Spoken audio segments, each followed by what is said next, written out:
Eto pa, panibagong test na naman ang gagawin natin. Meron ako ditong plate with my necklace. Ayan.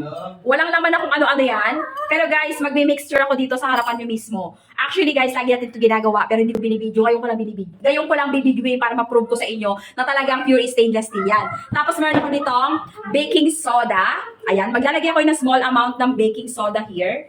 Aray, teka lang. Small amount ng baking, ay magpakuha.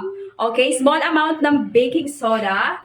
Tapos, small amount ng suka. Okay?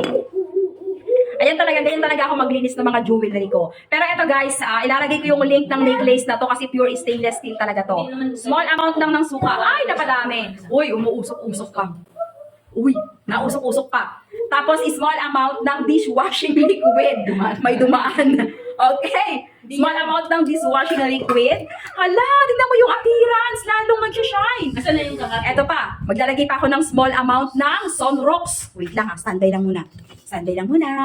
Okay, small amount ng Sunrocks. Okay, ayan yan. Small amount ng Sunrocks. Uy, napadami uli.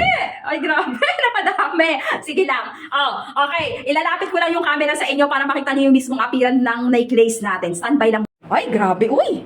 Ganda. Oh.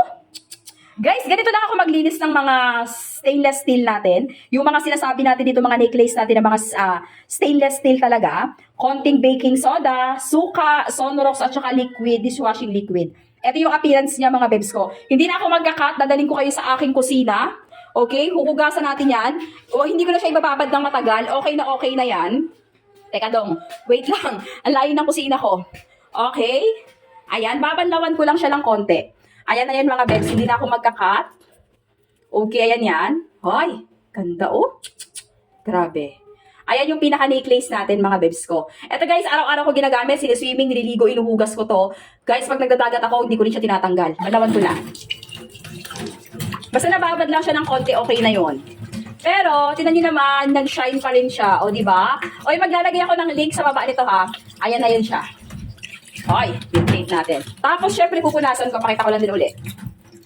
Wait lang, kakat ko na siya ha. So, eto na siya mga pangga. Ayan na yung finished product niya. Susuot na natin siya uli. Discounted to siya ngayon. Sobrang price down to siya. Sobrang baba. Ay, nako, grabe. Ayan yan ha. Maniniwala ka ba? Hindi ko na sasabihin kung magkano yung price nito. Pero naka-discount sale talaga to. Yung price niyan, guys, ilalagay ko na lang. Yung pinaka-link, ilalagay ko na lang dyan sa mismong baba. Ayan yung ating necklace, mga boss ko. Discounted na discounted. Yung minimalist lang ang design. Tapos napakamura. Swimming, ligo, hugas, laba. Pwede mo. Ayan o.